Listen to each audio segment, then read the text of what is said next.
প্রকৃতির মুক্ত মঞ্চে প্রকৃতি বন্ধু কবি অমল বসুর অন্যরকম স্মরণ সভার আয়োজন করল দিশারি সংকল্প ও বালুরঘাট সাইকেল কমিউনিটি।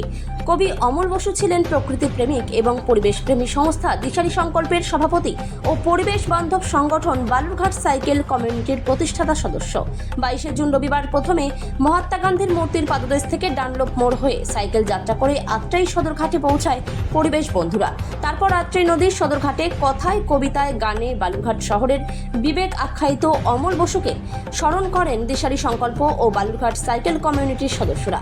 এছাড়া উপস্থিত ছিলেন কবি ও ঔপন্যাসিক মৃণাল চক্রবর্তী, সাহিত্যিক দুর্গাপ্রসাদ মুখোপাধ্যায়, নাট্য অভিনেতা মনোজ গঙ্গোপাধ্যায়, কবি নির্মল বসু, উদ্যোগপতি পার্থ মণ্ডল প্রমুখ।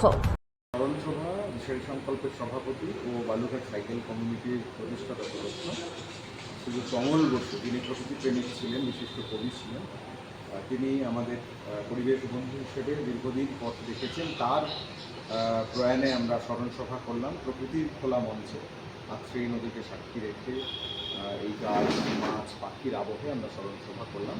এই স্মরণসভার নাম দিয়েছিলাম আমরা অন্যরকম স্মরণসভা। এখান থেকে আমরা একটা দাবিও তুললাম যে অমল বসু জীববৈচিত্র্য পরিসর, যে মানুষটা আমাদের শহরের পরিবেশ রক্ষায় নিজেকে নিয়োজিত করেছিল, তার নামাঙ্কিত একটা জীববৈচিত্র্য পরিসর, যেখানে শহরের যত গাছ, মাছ, পাখি যা পাওয়া যায় তার ছবিসহ তালিকা থাকবে, নামকরণ হবে অমল বসু। পৌরসভার পৌরপ্রধান ছিলেন, তিনি বলেছেন এই দাবিটা বিবেচনা করবেন। একই সঙ্গে আমরা আলাদা সাইকেল লেনেরও দাবি করেছি সাইকেল আরোহীদের জন্য। Thank you. আপনার নাম? তুহিন শুভ্র মণ্ডল, সম্পাদক দিশারি সংকল্প ও বালুরঘাট সাইকেল কমিউনিটির সদস্য।